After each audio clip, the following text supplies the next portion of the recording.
Historia del pensamiento económico. Breve resumen de este. El mercantilismo surgió en el siglo XVI, que tenía como base una fuerte intervención del Estado en la economía. Las premisas de este sistema eran que la riqueza y prosperidad de una nación dependían del capital acumulable y que el mercado global es inalterable. Asimismo, dicho capital era significado por los metales preciosos, donde los estados buscaban aumentar sus arcas mediante una balanza comercial positiva. Los autores que más aportaron a esta escuela fueron Richard Cantillon con el valor intrínseco, Jean-Baptiste Colbert con su doctrina el colbertismo y Thomas More con el comercio exterior. La fisiocracia. Mediados del siglo XVIII, año 1750. La fisiocracia surgió como innovación en el mercado con la prerrevolución en Francia, o más conocido como el siglo de las luces, infundiendo el objetivo de la ilustración. Recordemos que este era un movimiento de modernización cultural. La idea central era la transformación de la economía francesa, concediendo primacía a la explotación agrícola en el régimen de libertad. Los fisiócratas se contraponían al mercantilismo y apoyaban más a una libertad. Ellos creían en un fenómeno natural del mercado, que garantizaba el buen funcionamiento del Estado sin necesidad de que éste intervenga en él. Tenían ideas como la ley natural, o sea, la autorregulación y el buen funcionamiento del mercado, y la productividad exclusiva de la agricultura, o sea, la tierra es única fuente de riqueza. Los personajes que más destacan de esta escuela son Francois Quesnay y Robert Jacques Turgot. La escuela clásica surgió en 1776, o también conocida como la economía clásica. Es una escuela de pensamiento económico que se basa en la idea de que el libre mercado es la forma natural del funcionamiento de la economía y que ésta produce progreso y prosperidad. Los autores relevantes de esta escuela son Adam Smith con la teoría del valor del trabajo, David Ricardo con la teoría de las ventajas comparativas y Robert Malthus con la teoría de la población. El marxismo conlleva los años 1840, donde plantea que el valor de las cosas es directamente determinado por la cantidad de trabajo que se necesita Para producirlo. Por lo tanto, el valor de lo que el trabajador produce y su salario Es una forma de trabajo no remunerado.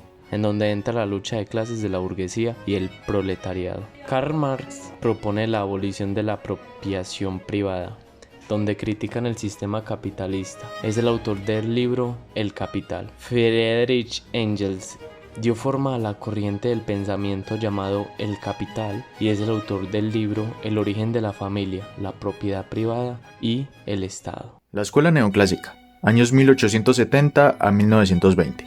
La economía neoclásica se dice que es el nuevo enfoque del concepto económico o la nueva estructuración de la escuela clásica. Uno de los mayores distintivos de esta escuela con la clásica es la explicación de los precios y el valor de los bienes.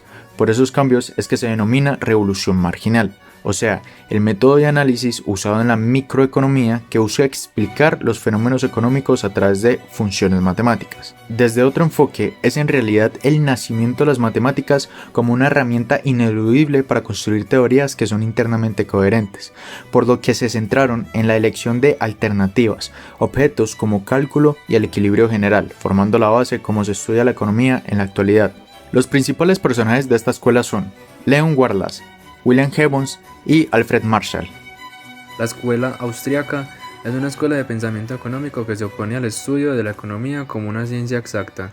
La escuela austriaca prefiere usar métodos propios de las ciencias sociales en el análisis económico, ya que opina que la acción humana es demasiado compleja para ser tratada como una ciencia natural. Sus principales autores que aportaron a esta escuela fueron Karl Menger con la teoría de la marginalidad y Friedrich Hayek con el individualismo metodológico. La Escuela de Chicago inició a mediados del siglo XX. La Escuela de Chicago plantea que la economía de mercado es inherentemente estable y que las perturbaciones a la misma serían el resultado de una mala intervención del Estado. Creó varias teorías, las cuales son: teoría del consumo.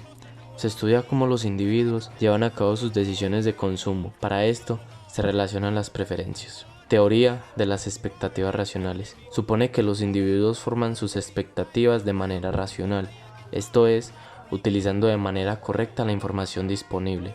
Dado lo anterior, las expectativas racionales tienden a ser acertadas y los errores aleatorios. Crítica al keynesianismo. Critica la intervención del Estado para intentar estabilizar la economía. Los autores de la Escuela de Chicago son los siguientes: Milton Friedman. Destaca por ser el representante más emblemático de los monetaristas. Sostiene que existe una relación entre la cantidad de dinero en circulación y los niveles de inflación. Da inicio a la contrariedad a la intervención de Estado en la economía. Es el autor del libro Capitalism and the Freedom. Gary Becker extendió el dominio del análisis microeconómico a un amplio rango de comportamientos e interacción humana. Es el autor del libro The Economic Approach to Human Behavior. George Stigler edificó estructuras industriales, el funcionamiento de los mercados y las causas y los efectos de la regulación pública, en donde cuestionó las teorías del mercado eficiente. Es el autor del libro The Theory of Price. El keynesianismo se centró en cómo estimular la demanda agregada y cuál es la relación entre esta y el nivel de empleo y de ingresos. Su principal autor que aportó a esta escuela fue John Maynard Keynes, con el modelo Keynes o keynesiano, donde principalmente buscaba apoyar al gobierno en crisis. Economía institucional, en el año 1937.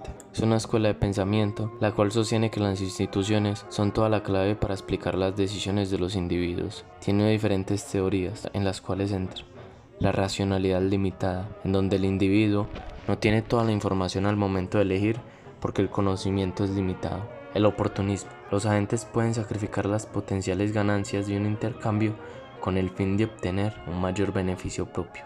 Los costos de transacción son aquellos que dificultan el funcionamiento del sistema económico, los cuales son dos: los costos ex ante, que provienen del planeamiento, negociación y establecimiento de garantías de un contrato. Segundo son los costos ex post, provienen de una mala adaptación, es decir, cuando las transacciones se alejan del acuerdo inicial. Frente a estas dos, se incurren pagos adicionales. Los autores de esta escuela son los siguientes: John Commons, el cual investigó el papel del Estado y propuso el desarrollo de una economía institucional como síntesis de la economía política, el derecho y la ética. Es el autor del libro Its Place in Political Economy. Thorstein Veblen creó la teoría de la clase ociosa, que partía de la categoría de clase social para analizar la dinámica de la economía. También critica la economía marginalista, en donde desde su punto de vista la actividad económica no solo dependía de las elecciones individuales. Es el autor del libro Teoría de la clase ociosa. Ronald Coase dio inicio al análisis de los costes de transacción, en donde cualquier sistema asignado tiene un precio de coste. El coste social. También creó el teorema de Coase. Según Coase, el error de análisis político se encuentra fundamentalmente en considerar al gobierno como una fuerza correctiva de las fallas del mercado. Es el autor del libro El problema del costo social. Wesley Clair Mitchell creó la teoría de los ciclos, que enfocó desde un punto de vista empiricista, por lo que dio gran importancia a la recopilación de datos estadísticos. Es el autor del libro Business Cycles and Their Causes. El neoliberalismo, siglo XX, año 1970 a 1980. De acuerdo con las fuentes, el neoliberalismo fue acuñado por primera vez en 1938, esto por el economista alemán Alexander Rostow. Es una corriente de pensamiento político-económico que defiende a un sistema capitalista tratando de revivir las posturas o ideas del liberalismo clásico, obviamente no poniéndose a la misma, sino afianzándola con un aspecto de más conservadurismo, presentando mismos principios y pocas diferencias, pero también eran notables, con relación más a la globalidad y a la correlación de la globalización. Se llegó a la mayor aceptación de este término posterior a la crisis del petróleo de 1973. Uno de los personajes más conocidos de este pensamiento es Friedrich August von Hayek. El minarquismo, año 1971 a 1980. Es una filosofía perteneciente al libertarismo que defiende a un Estado mínimo, o sea que el papel o la influencia del Estado sea lo más mínimo posible. Es conocido también como el nuevo libertarismo. Proponen que las únicas funciones del Estado es proporcionar seguridad, vigilancia y provisión de otros servicios públicos, tales como infraestructuras públicas. Ellos consideran que el Estado como concentración del poder es una entidad peligrosa, tanto como para sus propios ciudadanos como los no miembros. Los minarquistas, en sentido económico, se oponen a los programas de subsidios de gobierno, aunque en cierto grado, de nivel estatal, se permite esta financiación, incluyendo los impuestos, y, como principal sentido, el libre mercado, puesto que éste se autorregula y lo único que hace el intervencionismo o el control de éste es arruinar el sistema, como con problemáticas de inflación, corrupción y demás. Uno de los personajes más conocidos de esta filosofía es Samuel Edward Conkin III,